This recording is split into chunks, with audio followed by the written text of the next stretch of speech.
ರಾಜ್ಯದಲ್ಲಿ ಮತ್ತೊಮ್ಮೆ ಈ ಮೇಕೆದಾಟು ಕದನ ಸದ್ದು ಮಾಡುತ್ತಾ ಅನ್ನುವಂತಹ ಪ್ರಶ್ನೆ.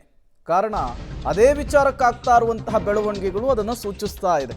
ಕರ್ನಾಟಕ ತಮಿಳುನಾಡು ಮಧ್ಯೆ ಮೇಕೆದಾಟು ಕದನ, ಪಕ್ಷಾತೀತ ಹೋರಾಟಕ್ಕೆ ನಂಜಾವಧೂತ ಶ್ರೀಗಳು ಕರೆಯನ್ನು ಕೊಟ್ಟಿದ್ದಾರೆ. ಪಕ್ಷಾತೀತವಾಗಿ ಮೇಕೆದಾಟು ಯೋಜನೆಯನ್ನು ಮಾಡಬೇಕು, ಜಾತಿ ಪಕ್ಷ ಇಲ್ಲದೆ ಕರ್ನಾಟಕದಲ್ಲೂ ಕೂಡ ಬೆಂಬಲ ಸಿಗಬೇಕು, ಇಡೀ ನಾಡು ನಮ್ಮದು ಎನ್ನುವ ರೀತಿ ಒಗ್ಗಟ್ಟಾಗಿ ನಿಲ್ಲಬೇಕು, ಪಕ್ಷಾತೀತವಾಗಿ ಹೋರಾಟ ಮಾಡಿದರೆ ಮೇಕೆದಾಟ ಆಗುತ್ತೆ ಅಂಥೇಳಿ ಮಾಗಡಿಯಲ್ಲಿ ನಂಜಾವಧೂತ ಶ್ರೀಗಳು ಹೇಳಿಕೆಯನ್ನು ಕೊಟ್ಟಿರುವಂಥದ್ದು. ಮೊನ್ನೆ ಅಷ್ಟೇ DCM DK ಶಿವಕುಮಾರ್ ಅವರು ನಮ್ಮ ನೀರು ನಮ್ಮ ಹಕ್ಕು ವಿಚಾರದಲ್ಲಿ ಇದೇ ಮೇಕೆದಾಟು ವಿಚಾರವನ್ನು ಪ್ರಸ್ತಾಪಿಸಿದರು. ಅದರಿಂದ ಆಚೆಗೆ ಈ ಮೇಕೆದಾಟುವಿನ ವಿಚಾರ ರಾಜ್ಯದಲ್ಲಿ ದೊಡ್ಡ ಮಟ್ಟದಲ್ಲಿ ಸದ್ದನ್ನು ಮಾಡ್ತಾ ಇದೆ. ಸಾಕಷ್ಟು ಜನ ಮಾತನಾಡ್ತಾ ಇದ್ದಾರೆ. ಈಗ ನಂಜಾವಧೂತ ಶ್ರೀಗಳು ಕೂಡ ಮೇಕೆದಾಟು ವಿಚಾರಕ್ಕೆ ಸಂಬಂಧಪಟ್ಟಂತೆ ಮಾತನಾಡಿದ್ದು ಹೀಗೆ. ತಮಿಳುನಾಡಿನ ಬಹಳ ದೊಡ್ಡ ವಿರೋಧದ ಮಧ್ಯೆಯೂ ಕೂಡ ಅವರು ಅದನ್ನು ಲೆಕ್ಕಿಸದೆ ಕೇಂದ್ರ ಸರ್ಕಾರವನ್ನು ಕನ್ವಿನ್ಸ್ ಮಾಡುವಂಥ ಕೆಲಸದಲ್ಲಿ ಭಾಗಶಃ ಯಶಸ್ಸನ್ನು ಕಂಡಿದ್ದಾರೆ ಅಂತೇಳಿ ನಾನು ಭಾವನೆ ಮಾಡ್ತೇನೆ.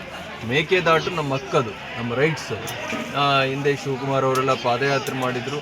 ವೆರಿ ಫಸ್ಟ್ ನಾನು ಮೇಕೆದಾಟು ವಿಚಾರದಲ್ಲಿ ನಾನು ಕೇಳಿದ್ದು ಕುಮಾರಸ್ವಾಮಿ ಅವ್ರ ಬಾಯಿಂದ.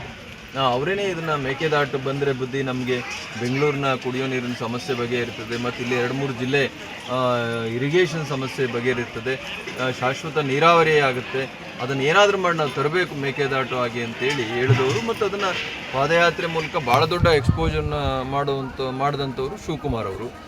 ಅದರಿಂದ ಎಲ್ಲರೂ ಕೂಡ ನಮಗೆ ಬೇಕು, ಮೇಕೆದಾಟು ಆಗಬೇಕು ಅನ್ನುವಂಥದ್ದೇ ಇದೆ.